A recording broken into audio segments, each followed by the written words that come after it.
Now then guys, so here's a warm routine for your press to handstand. We start with just some general movements, so hinging down with a straight back and then opening up the palms, looking to the sky. Following this, we've got reaching to the sky and then squatting down, opening them hips. Reaching to the sky, noticing coming onto the tiptoes, really drawing them shoulders up towards the sky, and then dropping down to that squat position. Getting a little bit of balance at the top as we reach up. Getting ourselves ready for handstands, etc. And then dropping into that squat, opening the hips. From there, opening the hips and posterior chain further, we've got squat to stand. So obviously ready for that bottom position in the press and that nice wide straddle by wedging the elbows against the knees and trying to open up the hips in the squat. Then we've got down dog to push up. Make sure you keep the whole hand pressed into the floor with this one. Good to warm the shoulders and the trunk up, ready for handstands.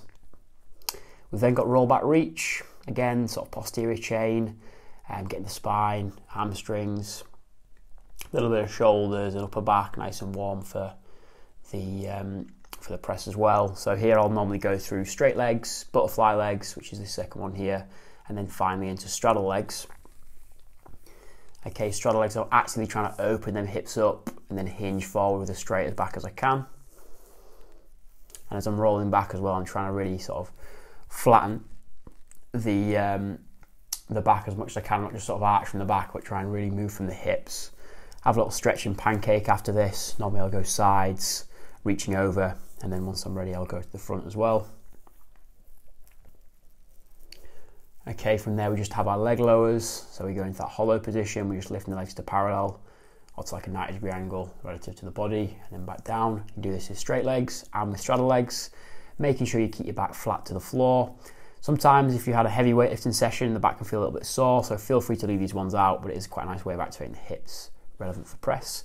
Then we've got our band overhead raises, so let's go on to warm the shoulders up, ready for the press, and I'll have a little hold at the top and really press into that band, press against the band. Then I'll have a little handstand hold. You can do this against the wall, or you can do this freestanding as shown, really trying to push the sky at a nice straight line. And then finally I'll do some L-sit variations, straight legs, maybe sort of staggered, or finally you could also try straddle L-sit as well. And with the handstand and with these I'll normally accumulate for the handstand about 60 seconds, and then for these I'll do about 10 to 20 seconds each. Enjoy.